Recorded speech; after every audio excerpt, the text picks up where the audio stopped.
It's the end of autumn on Fat Pig Farm. The first dusting of snow has fallen on the Harts Mountains, and our superabundant autumn harvests are starting to dwindle. As our crop growth winds down, it's prime time to tackle our blackberry problem. They may be sweet, but in reality, they're an introduced weed. And if they get a hold of your land, they compete for soil nutrients and can play havoc with native plants. Our options are simple. We can slash and burn and use chemical sprays, or set these guys loose on them.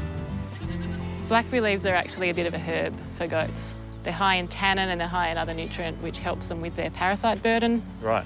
If we were to get into goats, what would we need to know? They need good shelter, they need good fences. Pretty tough. I can reach at least 6 hay bales. The goat shelter's built. Just need to pick them up before the real rain sets in.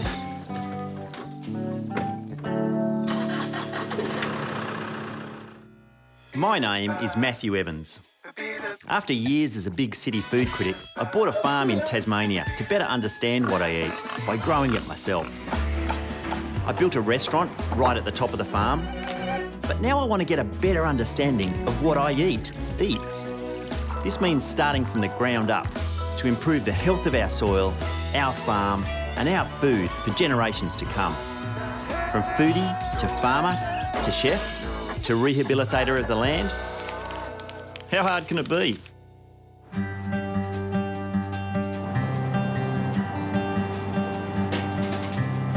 One of our friends, Jilly, is selling us some of her goats that she's conditioned specifically to eat blackberries. I hope she's also conditioned them to getting into trailers. Yep. All right, are they going to jump out of there? I did bring a tarp for the top. I don't think they're going to jump out of there.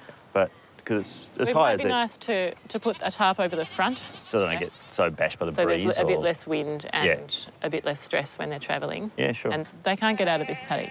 If they escape from the yards, they'll still be in the paddock. They'll still be in the paddock, yeah. which is only like 3 acres. We've got to chase them around. That's fine. Easily done. Right. This is foolproof. A bread crate and a milk crate. It's like Fort Knox. Alcatraz. Well, no, they escaped from Alcatraz. All right, my darlings.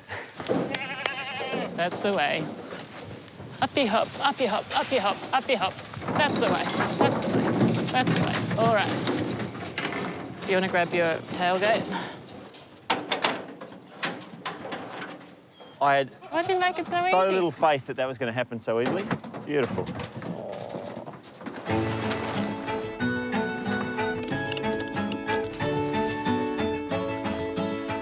All right.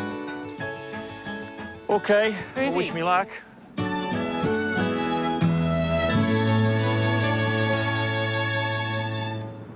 I think Jilly's probably going to sleep a bit better now the goats are gone from her place. There was a lot of work, and what I'm worried about is I'm not going to sleep as well because I've now got 11 goats that are my responsibility and I've never had goats before. They're a weird animal. Like you hear about feral goats and, you know, they're taking over all sorts of places around Australia, and yet when you have them on your farm, you've got to trim their feet, you've got to give them mineral supplements. We've had friends with, you know, lots of worm issues with goats. It's like they're super fragile as soon as you farm them and super resilient if they go wild. And I'm farming them now. Now the goats are home on Fat Pig Farm, there's a little bit of maintenance to do before we let them loose. This is Kelly. She works in our kitchen and she's been known to give a great goat pedicure. Should we do it in there? Yeah, or? let's do it in... Well, we can do. We might get knocked about a bit by the others, but yeah. If they're moving, don't let go. That's the trick? Just hang on. You'll be right. Okay. You still got your dancer's legs? Can you get up in high trailer? I'll try. In the wild, goats keep their hooves short by walking on rocks. There's not many of those on our farm, which means that every 3 months, we'll have to give them a trim. You're okay. While I'm here, I also just check, you know, if there's any obvious odour. You'll know if a foot's infected. Oh, okay. Or, yeah. These ones are a little bit overgrown. I don't know if you can see, Matthew. Yeah. So, like, that whole... That bit has to come off. Bit can come off. Right. I mean, it grows just like our toenails do, is it? Pretty much. And you don't be afraid to take some of the soft part off at the heel. Really? Yeah. Looks like it's going to hurt. Yeah. you'll know they'll flinch. Good girl. As far as goat pedicures go, things are going pretty smoothly. Of course, up till now, Kelly has been the one driving the clippers. Your turn. You right? Yeah. Okay, I'll give it a go. Okay, so Bend up the... take that off. Yeah, all that. Oh wow. And that little bit at the back, yep. That bit there. Yep. Look at that. That's a good effort to start with. Good well effort done. to start with. Yeah. Okay. God. I'm glad you were here. Job done. Well, that's very good. Oh, yeah. Right. Thank you. Pleasure. So, book you in for 3 months? Yeah, for sure. You know where I work. I do, actually. I'm told that compared to other livestock, goats have a reputation for being difficult to contain without the right kind of fencing. But when it comes to battling blackberry infestations, they're apparently geniuses at cleaning up areas that are hard to get at. Let's hope this mob live up to the hype.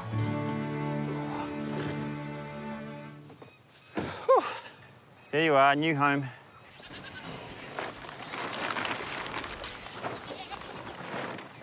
Good. Oh, off you go. There we go. There we go. Couldn't be much better than that. They're checking out the shelter already. Come and have a look at this. Even better. That's it. Stop now. Stop now. You're in them. Yes. Yes, first blackberry leaves eaten. Woohoo! Go, my little ones. Go, my good things. Oh, yeah. One down, 4,000 to go. Wow, 40,000.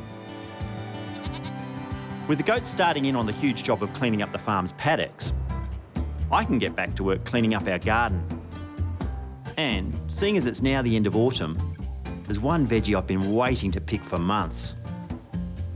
These are the Brussels sprout plants. They've been in the ground for about 5 months. We have to put them in sort of before the height of summer, even though they're kind of a winter crop. These ones have gone really well. See, they've got this big head here, and then the Brussels sprouts, they're like I love them, they're so amazing. They're in here, tucked in, just above each leaf. So I picked them from the bottom. So that's a nice firm head. These little grey bits, that's aphids. If you haven't got aphids, it means you probably use some chemical to kill them. So we have to get rid of them when we cook them, but there's usually a few left in there. But what I've discovered, grow things organically. They've got the insects on, but if you don't kill them, someone else already has. Aphids are tiny, sap-sucking insects that love attacking my plants. They're the arch rival of the lady beetle, and that's why I really like to see lady beetles in our garden.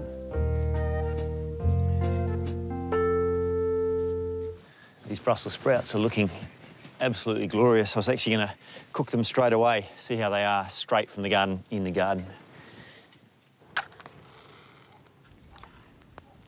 Rightio, so while that gets hot, I'll just clean up the Brussels. So you can actually just peel those outside leaves off, and that gets rid of a few of the aphids.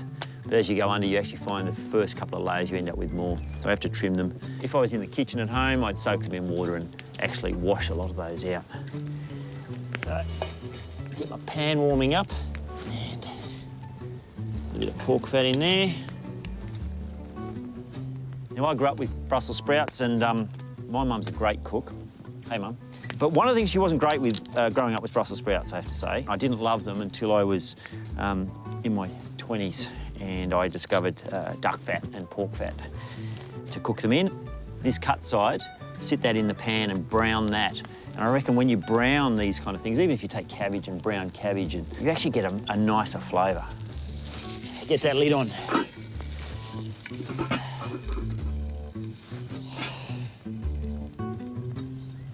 While traditionally they've always been the sworn enemy of veggie-phobic kids around the world, the secret to getting them eaten at the dinner table is how you cook them. And I was thinking Brussels sprouts cooked in pork fat, wouldn't it be better with 18-month-old prosciutto, which probably most things are? Why not? And once kids get a nose full of this golden fried goodness, I'm sure that the great sprout drought will finally be broken.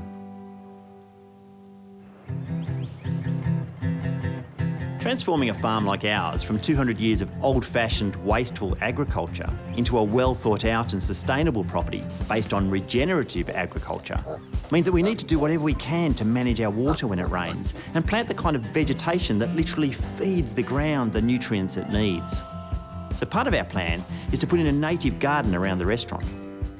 And today, Chris Schaefer, an Indigenous plant expert I met a few weeks ago, has brought in a troupe of local school kids for a hands-on lesson in sustainability.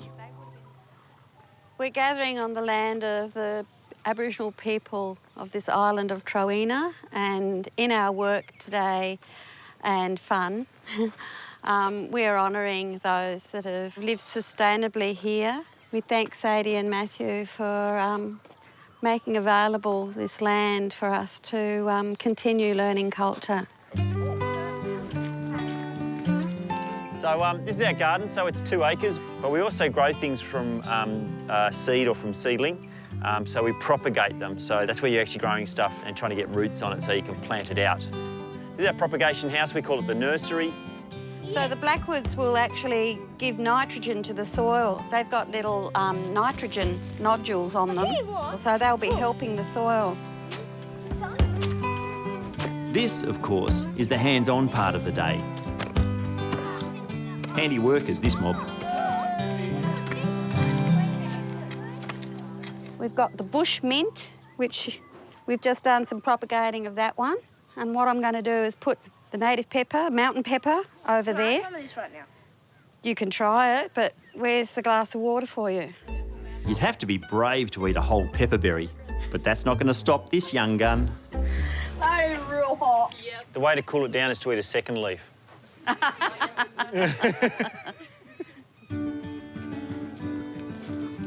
If all goes well, in years to come, the garden will be full of hardy native edibles, a big win for our soil and our kitchen.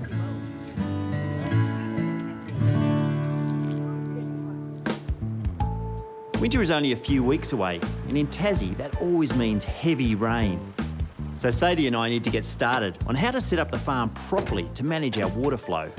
After getting some advice from Hannah, a permaculture expert, the plan is to dig a series of shallow water channels, known as swales, across this hillside to stop the paddocks below getting too boggy and to guide the water into areas that are too dry.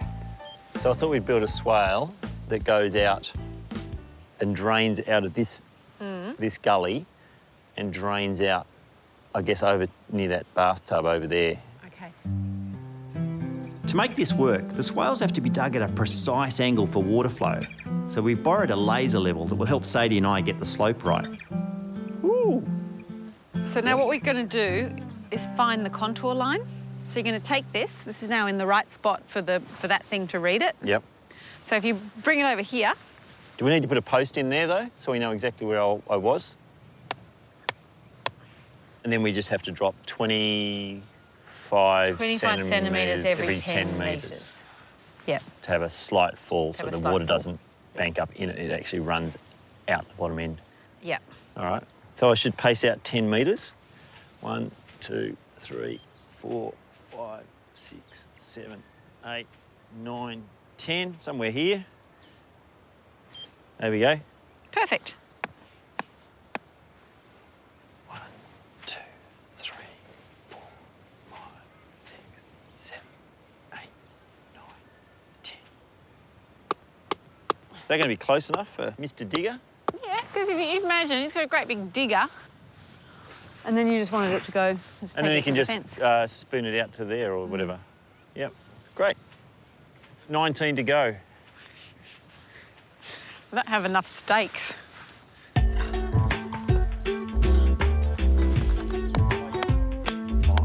6, 7, 8, 9, 10. Good work. Now for the digging, and as much as I'd love to see the shocked faces on all those school kids when I briefed them on the job, it's probably something best suited to Mal and his excavator. When we first called Mal to come and do the job, digging the swales, he couldn't come for a few weeks. And actually, it's probably the last week that we'll have a chance to do this. Once it gets wet through here, the problem we're trying to fix, but partly fix, you can't drive through here. You can't dig the soil. You can't even, drive your ute up through this part of the paddocks. So thank God it's being done now. Otherwise, I have to wait till summer. The swales have to be at such an angle that the water slowly runs out of them. Too much and will create a river that will cause erosion. Too little and it'll form bogs again. This has only taken a morning. Amazing what a litre of diesel can do. And just to prove that in farming, timing is everything. Even as we dug, the rains were gathering to put our work to the test.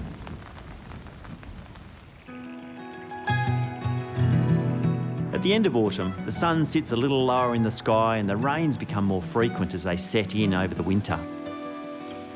The garden is full of leafy greens, but at this time of year, I'm keen to harvest the mushrooms that push up from the ground after the rain. So, one of the things I know about mushrooms is what I don't know.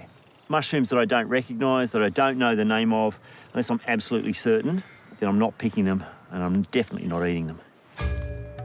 It's important to never eat a wild mushroom if you don't know what it is, because eating the wrong kind of mushroom can be deadly.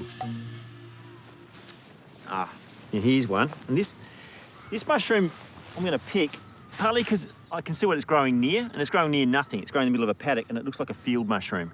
So these can only be mistaken for one or two other types. It's probably a field mushroom, could be a horse mushroom, both edible. So I picked this one because the gills are quite pale, so I know it's young and sweet, which generally means it's going to be a good mushroom. Mushrooms are the fruiting part of a fungus, and they grow in all sorts of environments, from open paddocks and pine forests to creek beds like this one. That one looks actually all right. So the gill's gone really dark. That just means it's mature, but it's not spongy. And there's a little bit of insect damage in the top, but actually feels fairly firm, not waterlogged.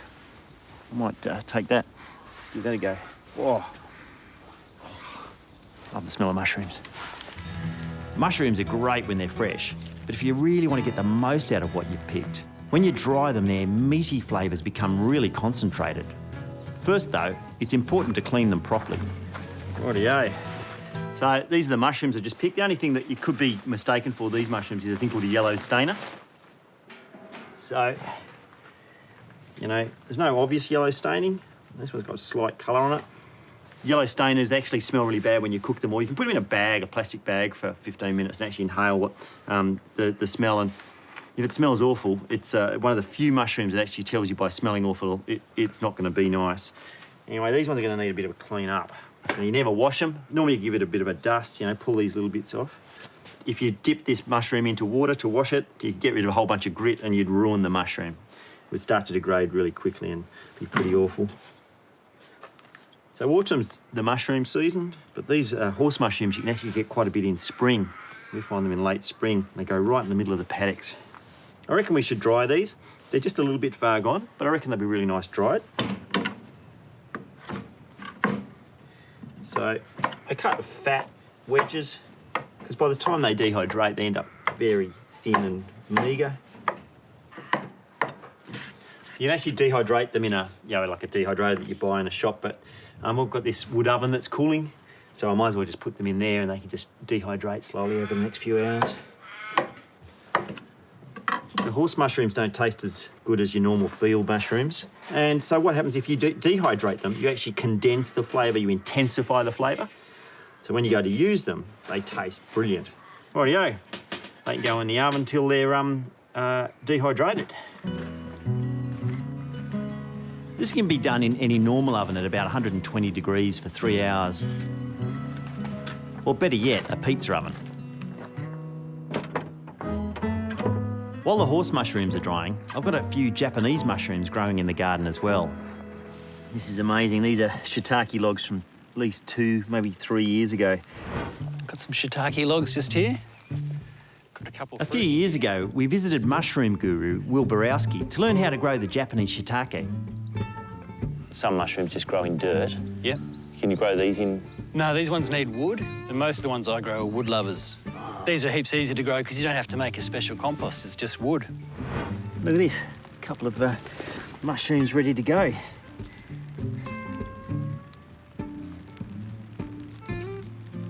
Oh, get them before the slaters do.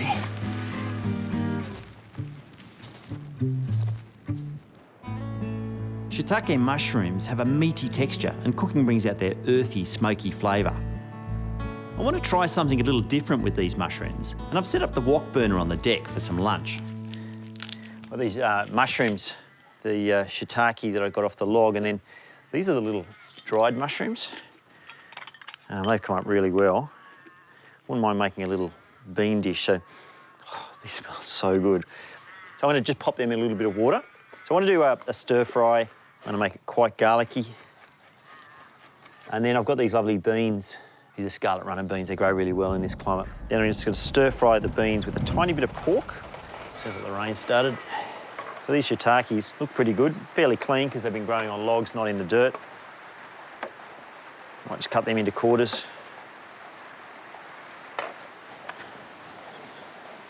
So I want my wok to be smoking, to be hot. I have this thing, when I was travelling around China, they used to talk about wok chi or wok hei, which means the breath of the wok, which is that sort of really hot flavour that you get in the dish. So oil goes into a hot wok. Beans go in.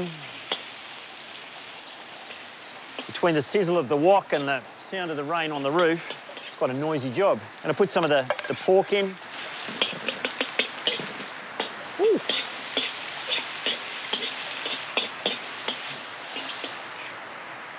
In go the mushrooms, which I might add the wet ones first.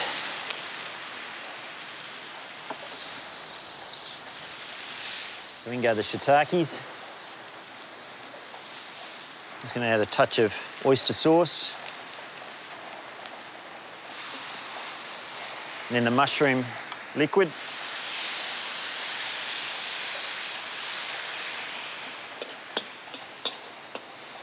Okay, then right at the end, in goes the garlic. And a tiny bit of black vinegar. Right, and adding that garlic right at the end, that's a Chinese technique. Having a really hot wok is key to a good stir fry. So if you add your garlic last, you won't burn it, and it gives the finished dish more punch. There we go. Something to eat while the rain clears.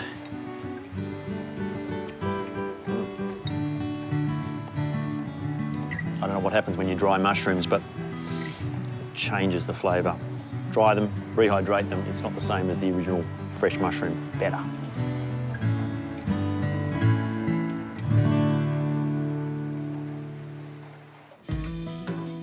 Before this land was cleared of native trees for farming, this hillside wouldn't have needed any man-made watercourses.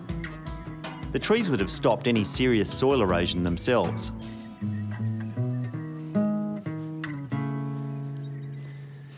The swales are all finished and they're doing their job. You can actually see it, it's got water in it. They catch water that runs down the hill and they take it along, and it's you know, I was out here with the spirit level, you know, making sure it was dropping. Obviously I did a rubbish job here because it's pooling a little bit, but when that was running in the heavy rains, it runs all the way out, down and around. So what we're doing, we're using the water far better and slowing it down in the landscape rather than getting it out of here as fast as possible and creating erosion.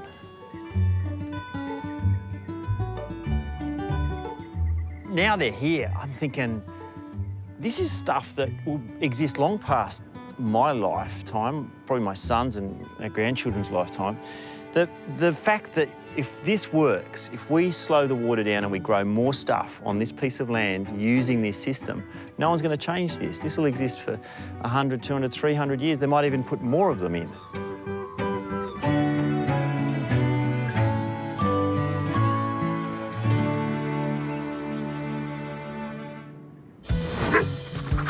And so how often do you have to move them around? We try and move the chooks about once a week. Oh my God. Good? Yeah, fantastic. Anyway, you won't need this one.